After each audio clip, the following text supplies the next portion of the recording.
So my back of the envelope elevator pitch for what Claremont does is we educate, we litigate, and we write. We educate in our summer fellowship programs, which are now 3 strong residential programs. Our Publius Fellowship for 20 to 30-somethings going on to media, law, journalism, and policy, beginning career.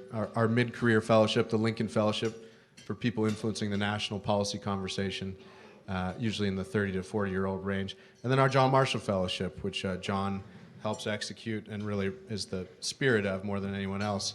Our fellowship for lawyers heading to federal clerkships or in between clerkships.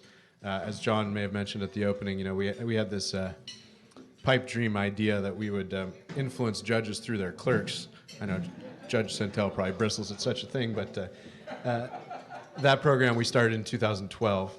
And then in Washington right now we're running our Speechwriters Fellowship, a new program, just 3 years old. They meet 3 hours a night for 8 weeks. It's for working professionals in speechwriting and in the legislature and in the administration. We give them kind of a mix of first principles and then applied tradecraft. So we're excited about all those educational projects. We litigate, of course, through our Center for Constitutional Jurisprudence. John likes to joke that we have our work cut out for us whenever major constitutional issues are at stake. So John and Tom Casso have been very, very, very busy over the last decade and more.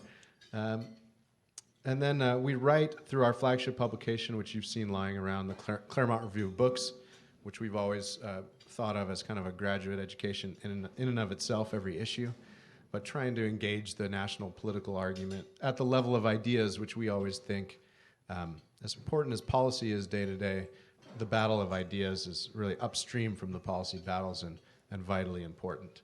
And then just a couple of, I should mention as well, we just launched last year under the leadership of my colleague Matt Peterson, The American Mind, which is our online publication.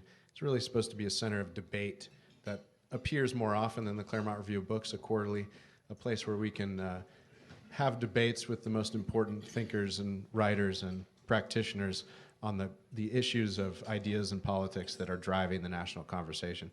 It's a little edgier than the Claremont Review of Books. I like to joke it's kind of like a punk rock Claremont Review of Books.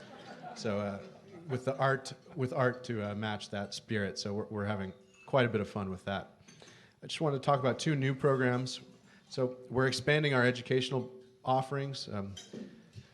We talked on the first panel today about what one ought to do about the increasingly corrupt, intellectually corrupt, and politically venal higher education establishment. So we're launching a more or less a 14 or 15-month credential program for folks who, it's basically the equivalent of a master's. It's an experiment. We'll see what the market for it is like, but our hope is to recruit by next May 4 to 6. It'll just be a start. People working in policy and politics and ideas in Washington who want really to come out and get what they would have gotten in our Publius Fellowship of 2 weeks, but stretched over the course of 14 months. So really drilling down month over month with the equivalent of what would be a master's degree, concentrating on American political thought, American founding principles, and what the application of those principles means for saving constitutional government today. So we're very excited about that. And I think that's it for now. We're doing a pilot program in conjunction with former political candidate Adam Laxalt in Nevada, where we'll try to educate some local folks on the ground in Nevada about how they ought to think about politics as well. So we have much going on at Claremont. I'm very grateful for you all being here today and taking this Saturday out of your time. And it's now my pleasure to introduce John Eastman, who will kick off the rest of our lunch program.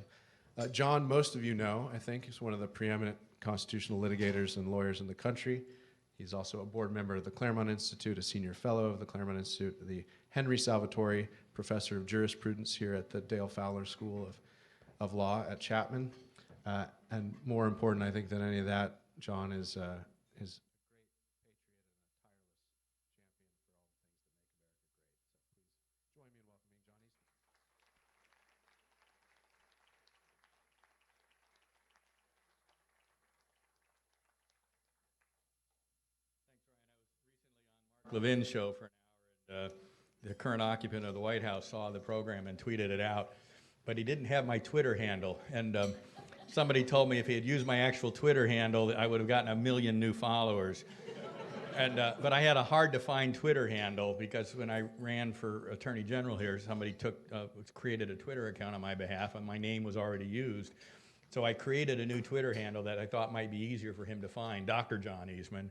And then when the show re-aired a month later, when Mark was on vacation, they re-aired that show, and he saw it again, and he tweeted it out again, but still didn't use the Twitter handle. Anyway. So it's my pleasure to introduce our honoree today, but I want to tell you something about our award that goes back nearly 20 years now. It's an award for a distinguished career in jurisprudence on the judiciary, being part of the mission to recover constitutional jurisprudence in our country. So you may wonder why we call it the Ronald Reagan Jurisprudence Award, because he was not a judge, and yet he had a profound impact on redirecting the judiciary to recover the idea that the Constitution matters. In fact, it's not just kind of out there as one of the other things to look at and kind of weigh in the balance. It actually matters as governing higher law. It's supposed to control. And we, the people, adopted it, and it remains the sovereign authority in this country until we, the people, decide, and I got the words here right because it's on my tie, we, the people, decide to change it. Not unelected judges or whatever. This idea that the Constitution is binding until we amend it by the amendment process had died in this country. By the 1970s, major constitutional law textbooks in the law schools didn't even have a copy of the Constitution in them because it had become irrelevant. The Constitution is the supreme law of the land, it says, but the judges had started to say, but it is only whatever we say it is. And so, of course, what mattered then is the latest pronouncement from the bench, not what the Constitution. So the text had become irrelevant. Ronald Reagan understood the problem with that. And he started putting into place, first an attorney general named Ed Meese, who would give a famous speech in 1985 about recovering originalism as not only a jurisprudential philosophy, but the only legitimate jurisprudential philosophy. And so Ed Meese was one of the first two people that was the recipient of this award. One of our recipients today's colleagues on the court, Janice Rogers Brown, was the very first recipient. Many of you know her from her time in California Supreme Court before she went to the D.C. Circuit. A little funny story on that, since Judge Sentelle is from the D.C. Circuit. I was in the habit of calling her Justice Brown because her position in the California Supreme Court was a justice. And she said, "John, you got to quit doing that. On the D.C. Circuit, there is no justice."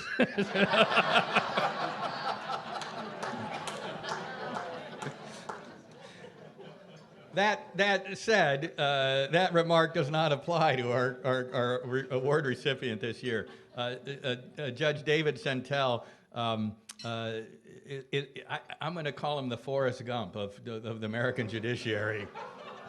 Because if you look at his career and his some 684 published opinions, and I have no idea how many unpublished or concurring opinions, he's been involved in some of the most interesting and monumental historical events of our lifetimes, dating back, to his birth during World War II. So, for example, he was and tied into this notion of originalism. He's appointed to the D.C. Circuit to fill the seat left vacant by one of the leading originalists ever to serve on the Supreme Court, Justice Antonin Scalia.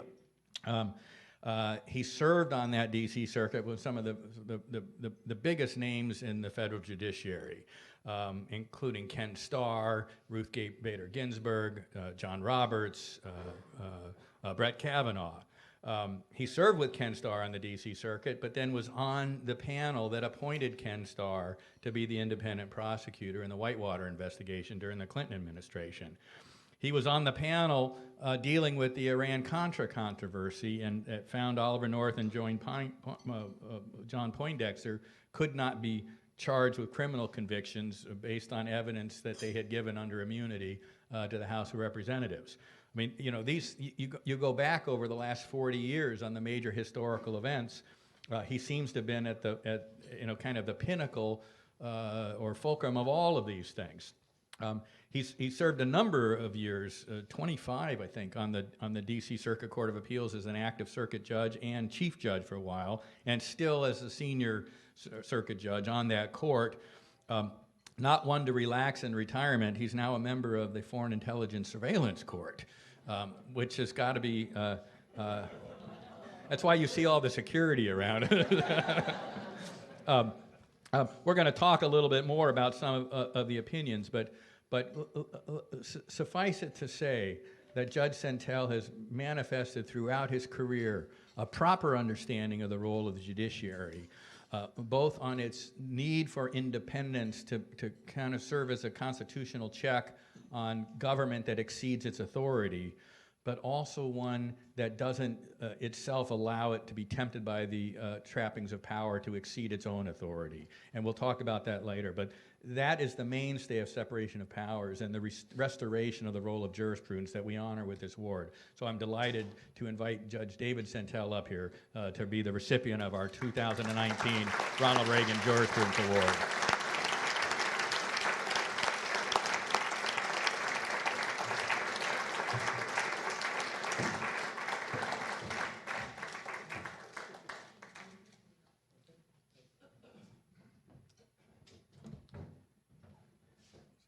Thank you, John. I told John when he called me and wanted me to come out here that I had pretty well quit taking trips outside my jurisprudence. After I was stopped as an active judge, became senior, the first 3 years I let them loan me to other courts and only held 80% on our court. And then I realized after 3 years I was hearing more cases than the active judges. So a year later, I told them I'm through traveling. I'm old now, I'm through traveling. But then John told me this was an award named for Ronald Reagan.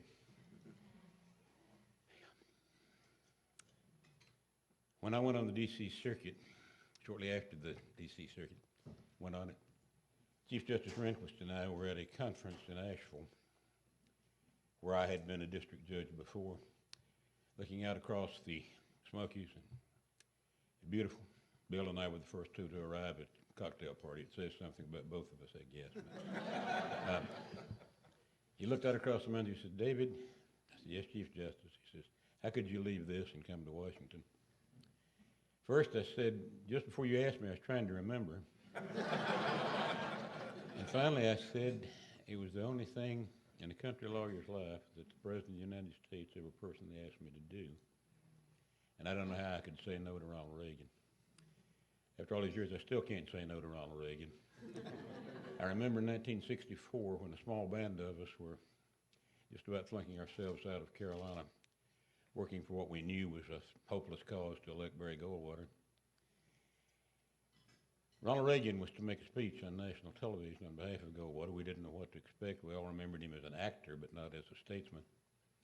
He gave the speech a time for choosing that didn't succeed in convincing enough people to elect Goldwater president, but he succeeded in convincing a lot of us that the future of the Republican conservative movement was in his hands. 2 years later, he was governor of California for 2 incredibly successful terms. And then he appointed a judiciary that was geared toward restoring the Constitution. And I know nothing more to be proud of than to be proud that Ronald Reagan picked me for part of that judiciary. So thank you very much for that.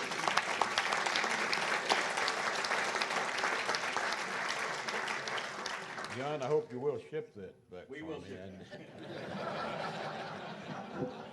Thank you very much.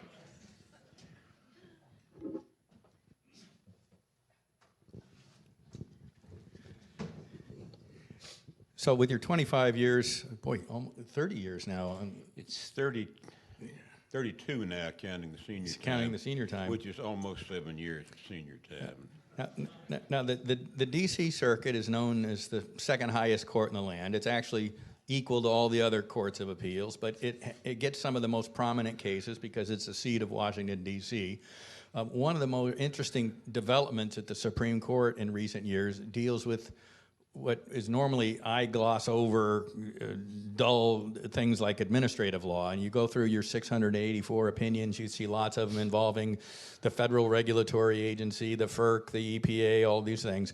But the importance of these doctrines on administrative law for separation of powers that the Supreme Court seems close to adopting now, all of that discussion originated in your court and a lot of it in your opinions. What do you think with the trend that's happening on revisiting some of these administrative law doctrines? I'm always very careful about trying to predict what the Supreme Court's going to do. I've tried that in opinions a couple of times, and they didn't do what I thought they would.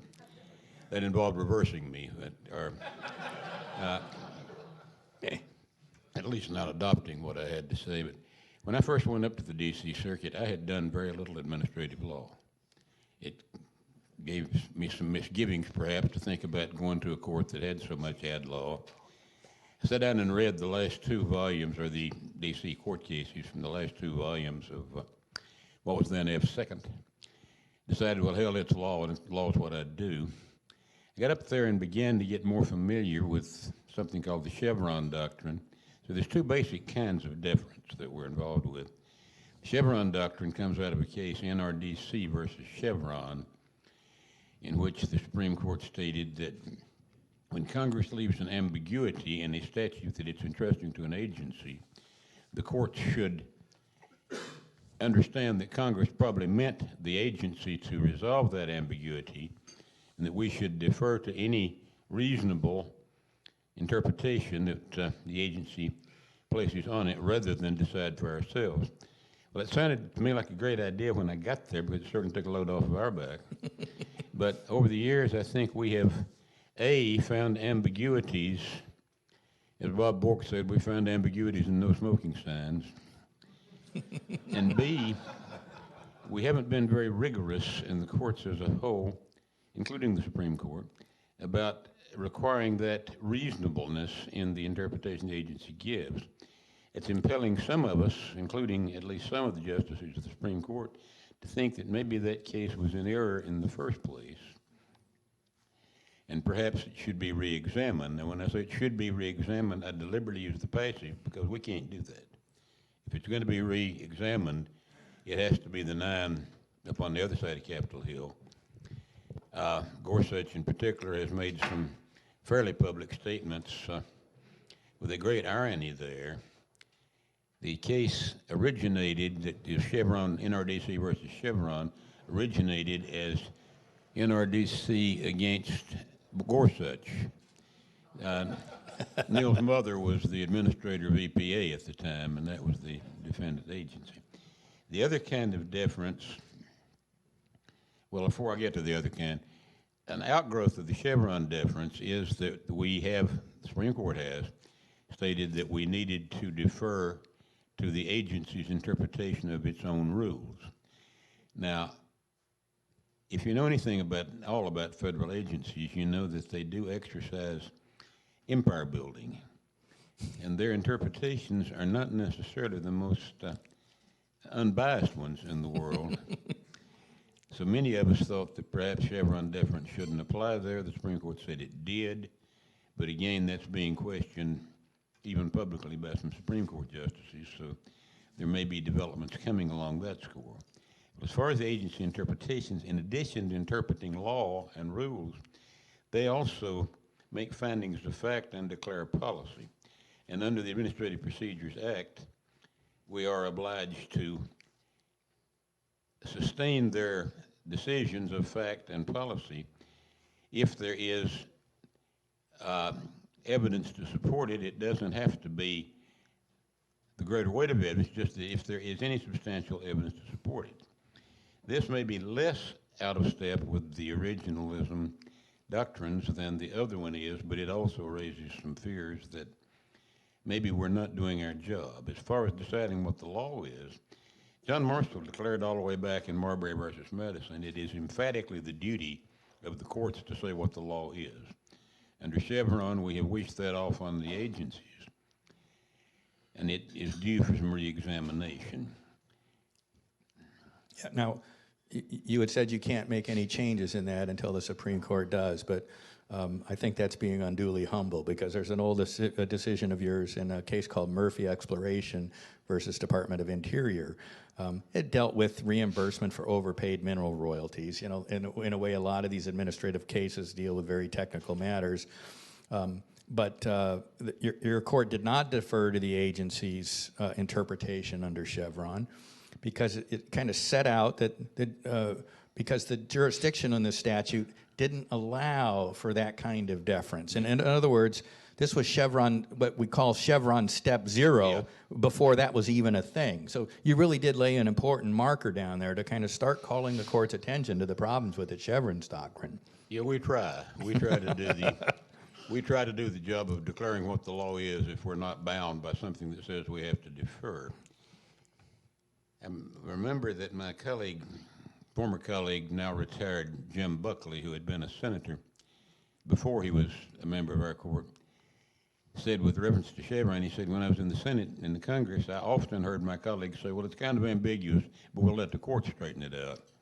He said, I never heard them say, it's kind of ambiguous, but we'll let the commission or the board straighten it out. I was particularly disturbed with the question of when the ambiguous or allegedly ambiguous statute deals with the actual jurisdiction of the agency. Should we still defer, which seemed to me to be not within the rationale of Chevron, that Congress has entrusted them with the right to decide, when the very question here is, did Congress entrust them? The Supreme Court did not agree with my view on that. They have said that it does extend. That's in the city of Arlington case, that they have said in 5-4, I think it was, that the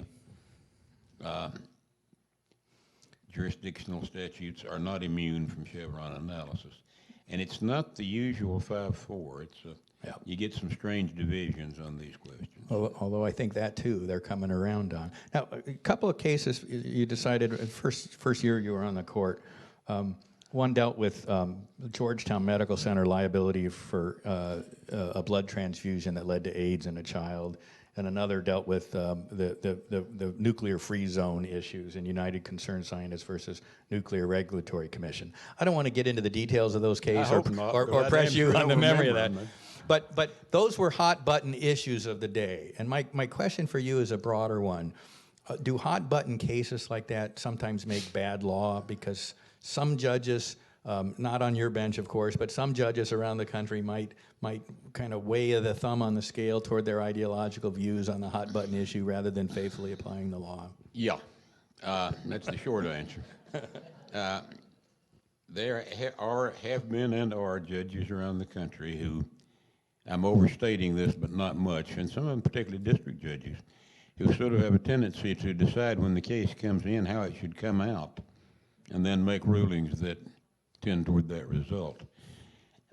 Hopefully, when you get three of us together on the Courts of Appeals, we overcome that tendency, but I can't say we universally do. I would say, without naming any names or any cases, there have been times when I've dissented, when I thought the other two had an ideological axe to grind. Now, that may involve judges that aren't on our court anymore. It may not. I'm not going to tell you. One of the things I've always been surprised about by the D.C. Circuit is, given the number of important cases they decide, they tend not to take panel decisions for en banc consideration nearly as much as some of the other circuits do. When I was on the clerk on the Fourth Circuit with Mike Ludig, we called our year the year of the en banc brigade, because anytime the panels would do something which is ultimately goofy, the en banc court would take it and reverse it. Your court seems to be more hesitant about doing that. And there is sort of a cyclical pattern there, John. When the Reagan judges became the majority on the court, one law clerk said we looked for David Bazelon opinions to crawl out from under rocks. Then we picked up the rock and crushed the Bazelon opinion. And to reverse a prior decision of a circuit, you have to have an en banc court. And we found it necessary to go en banc more often when we first came into power. Came into majority. Now, if you will look, I think you're seeing a similar tendency in the other direction now, that the number of en bancs is picking back up since there is a different split on the court. One of the unfortunate tendencies of our modern confirmation process is an increasing tendency to look at judges with a scorecard. How many times did they vote for the employer? How many times did they vote for the employee? Lost in the shuffle a lot in that is, well, what did the law require in the outcome in any particular case? One of the things that struck me about your voluminous body of work is sometimes you rule for the employer, sometimes you rule for the employee, very faithful adherence to the law and the rules. What do you think about this trend where judges are considered pro-employer or pro-employee based on the number of times they rule one way or the other? I think it reflects a complete misunderstanding of the role of judges. The Congress, the senators who bring that up don't seem to understand that our rulings have nothing to do with who the parties are. You rule according to the law, and I'm sure that if you looked back over my decisions on NLRB cases, you'd find that I've ruled against employers a large part of the time. That's not because I'm anti-employer, it's because most of the cases the employers bring to us are not very good. That is by way of example, but we're not there to be for or against any litigant. We're to do equal justice for the rich and the poor. We're to do equal justice to all. And when they pick out sides like that, they're completely misrepresenting the role of the judiciary. One of the other technical body of doctrines involves court jurisdiction, whether the issue itself is justiciable, whether the parties have standing, whether the case is ripe or has become moot. When I teach constitutional law, this is the dullest part of the class, according to my students, getting into these. And yet a surprising number of your opinions rejected the case that had been ruled on below on the grounds of standing or non-justiciability. Why do you do those things? Shouldn't everybody get a day in court to have their case heard, or is there something more fundamental underlying those doctrines? No, not everybody should get a day in court to get a case heard. You have to have the constitutional minima in order to come into federal court. It has to be a case of controversy defined in the case law as requiring an injury specific to the plaintiff or petitioner that was caused by or allegedly caused by the defendant or respondent, and which is remediable in the action before us. And for a long time, and still to an extent, there were people bringing actions in federal court that didn't meet those constitutional minima.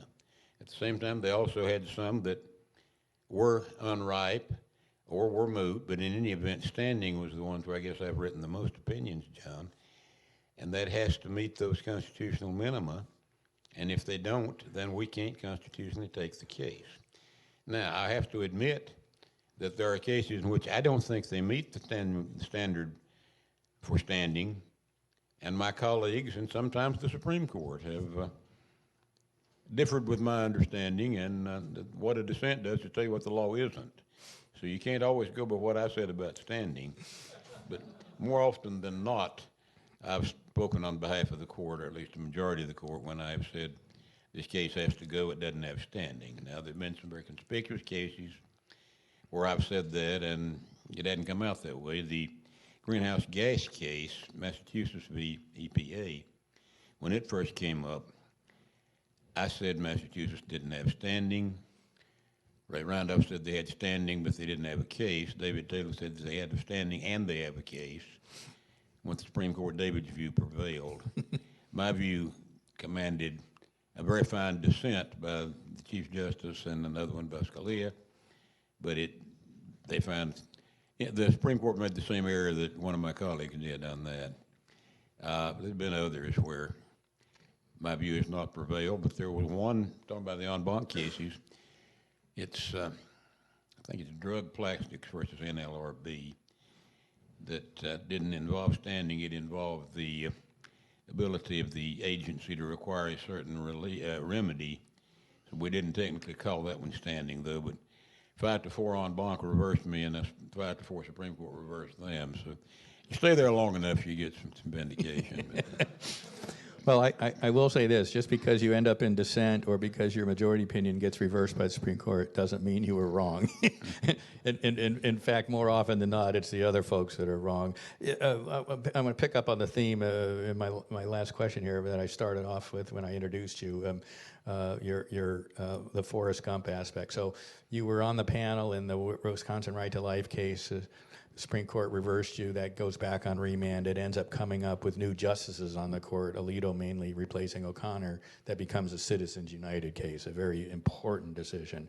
One just decided a couple years ago, Competitive Enterprise Institute versus Office of Science and Technology, dealing with agency records squirreled out of the office by the agency head and placed on a private server are still agency records subject to FOIA. I don't know, maybe that has some relevance on other issues going on. I think we were unanimous. Yeah, exactly. Or a couple of cases dealing the release of independent prosecutor investigation grand jury materials, only possible when the prosecutor himself has requested the release. I don't know, maybe that's some relevant issue as well. So I just throw those out there. It seems in your perch on the DC Circuit, you've been involved in a whole lot of very monumentally important issues that continue to percolate this day. We thank you for that, and with that, let's open it up for some questions.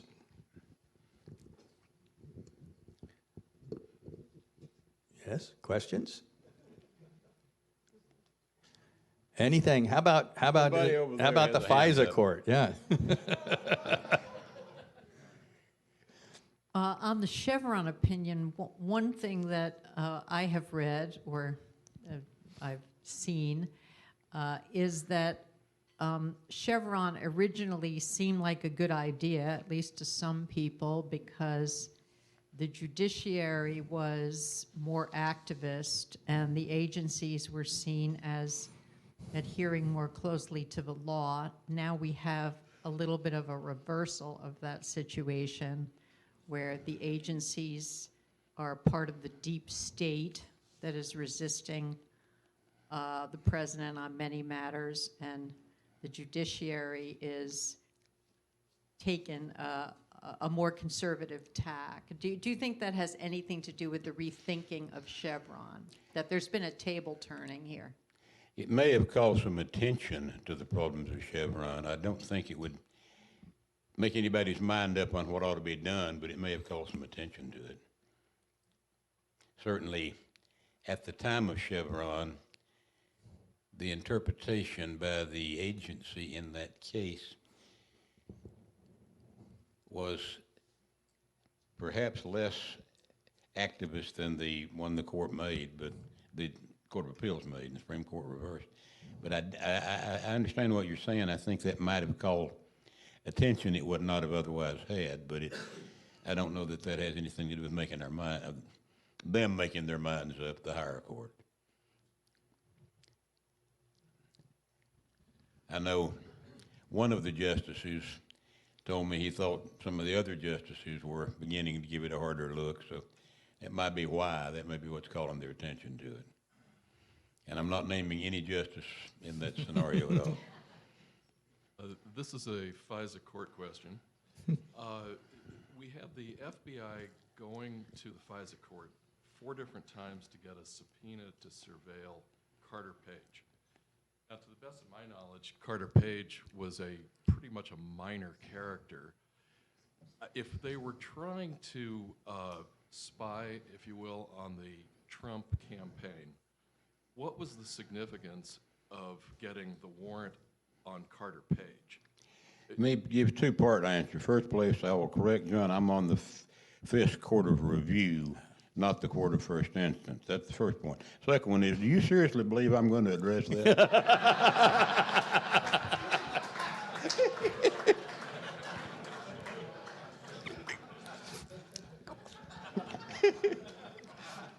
Roy, I'm sorry, I led you into that.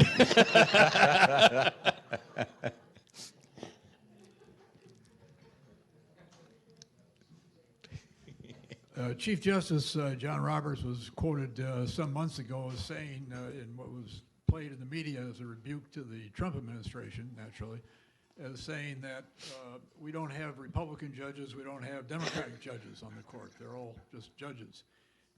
That doesn't really square with our impression of changes in a majority, meaning a change in the direction of a court and the way it decides cases and so on, which you described for your own circuit somewhat. Do you have any comment on his comments on that? Not yeah. to put you on the spot with opinions that are going to. Because you're certainly aware that I'm not going to criticize the Chief Justice, but he grades my paper. If you think of a Venn diagram where you have division by party and division by judicial philosophy, you're going to have a strong overlay of Republicans over one view, Democrats over another, but it's not going to be 100%. The decisions run along judicial philosophy tracks, not along partisan tracks. Now, do some judges sometimes do partisan things? Nobody's perfect. Yeah, there's maybe some out there that do. But I'd still go back, as the Chief said, we're not Democrat judges or Republican judges. We are judges trying to discern what the law is and how it applies. We disagree on how to make that decision. That disagreement, though, is not on party lines, although it approximates party lines at times. So I hope that deals with your question and doesn't just sound like I'm ducking it, but that's the best I can give it.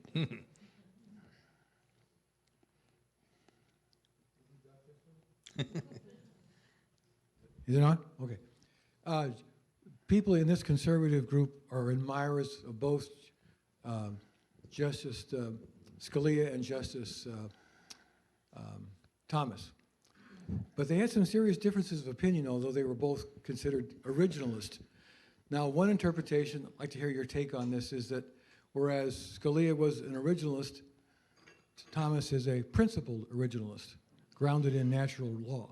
What is your comment on that? Thomas is a purer originalist than Scalia. I would not say that meant Scalia was not principled, but I think he was at times, for better or for worse, a little more prone to perhaps follow what Bob Bork called the barnacle theory, that if there had been barnacles formed on the hull of the ship such that the ship's going to sink if you scrape them off, you don't scrape off the barnacles. And I think that may be something that they had not in common, was a little bit of that look. Now, Scalia, I was in Colorado with Scalia one time where he spoke to a group and said, there are only two real originalists on the court. This is before Gorsuch was there, obviously, since Gorsuch take his place. He said, Justice Thomas and I, and he says, and we disagree sometimes because our philosophy of judiciary, our jurisprudence leads us only to the method that we attempt to follow the original meaning of the language. That doesn't mean that we always agree on what the original meaning was. He gave by way of example as to whether the First Amendment protected anonymity or not. Thomas thinks it does because of the Federalist Papers in part. Scalia thought it didn't because he thought that was not within the language as he understood it to be used. So they did disagree, but they didn't disagree fundamentally. They disagreed in application, they disagreed incrementally, and I think you're correct that Thomas is perhaps a purer originalist. I once told Bob Bork I was a purer originalist than he was because he put a lemon in his martinis and I used olives.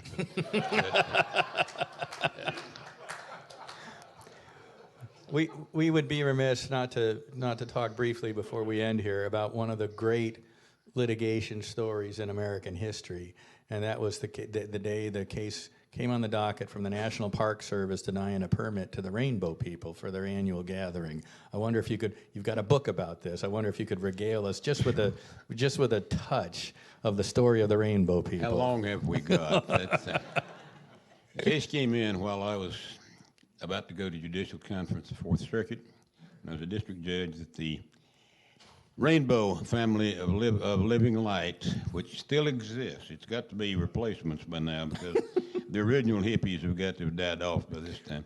They were going to have their annual encampment in my district, my division, on the Nantahala National Forest, which they generally, and that year included, wound up attracting maybe 25,000 people to go out and commune with nature.